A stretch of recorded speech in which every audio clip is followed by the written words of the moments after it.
Meron ka bang Gcash account pero hindi ka verified dahil wala kang valid ID? At student ID lang ang meron ka? I got you.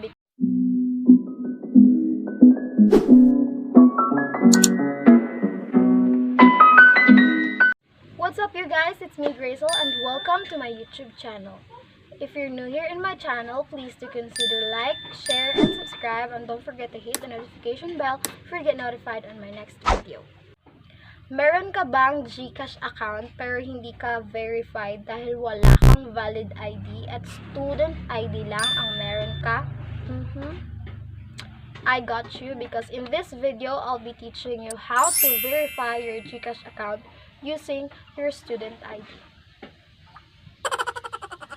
Yeah.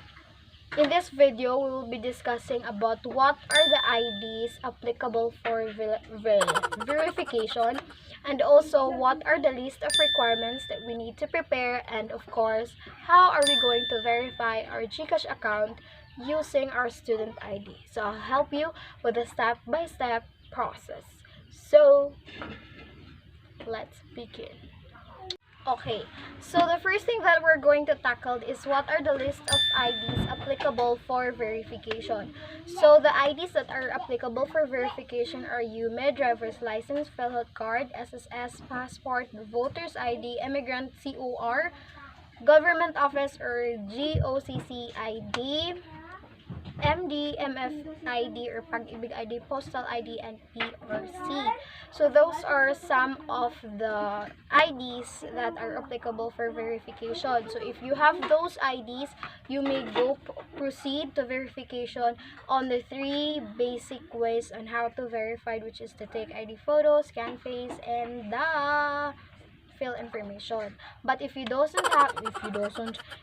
have any IDs mentioned on the list, and only student ID ang meron ka, then that is not a problem because we'll go into that later. So there are requirements that we need to prepare. So what are the requirements we need to prepare? The first thing is that our ID photo, which is the back and front of our ID. Second one is the selfie with your ID, and the third one is your 3 specimen signature in a clean white sheet of paper, and also your NSO or your PSA birth certificate or certification. So yeah. Second is how to verify your student ID. Now let's proceed. Okay, so kindly watch my screen recording as I do how to verify using student ID. So please don't forget to follow the step-by-step process for you to completely verify your Gcash account. Okay, so punta tayo sa ating Gcash account. Let's open our Gcash. And then we'll go to our profile. And then click the help. And then after that, let's submit a ticket. And then let's fill up the form. Your email address, your Gcash registered full name, and then the other informations. And then at the concern category, click my Gcash account, and then after that I need assistance to fully verified, then my valid ID is not on the list. And then you check the box and then you add some explanation regarding to your concern. So here in my case, I put I am a student and I have Gcash account and I need to get verified ASAP. And then check all the boxes. And again, you have to fill up another basic information. Okay. My last name and Gcash mobile number. Date of birth. Actually guys, fast forward ko lang to siya para mas madali. And then the other informations like your house number, barangay or town, city and province. So these are part of your personal informations. like your place of birth, and there here's a nationality, of course, Filipino. So, lagyan ng Filipino. And then, sa source of fund is cash on hand.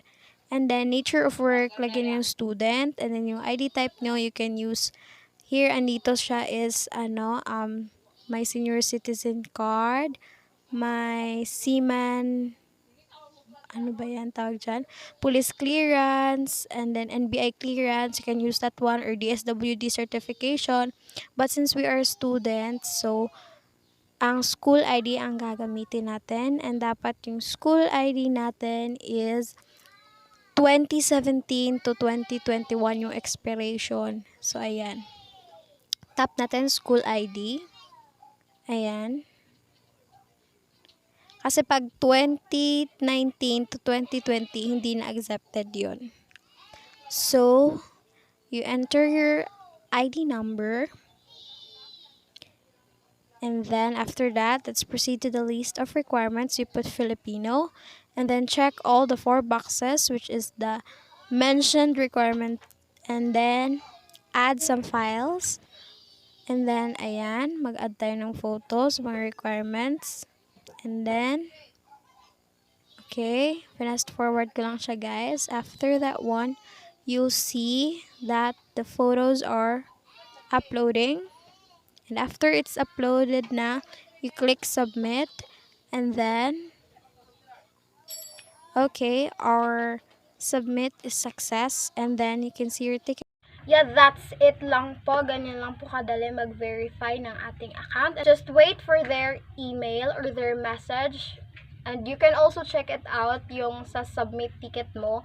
Pwede mo ding tanungin sa kanila kung ano ang mali sa mga application na ginawa mo. If there are any wrong, you can message them and then magre-reply sila kaagad.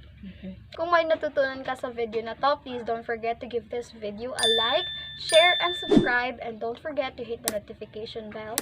And always remember that loving yourself is the first secret to happiness.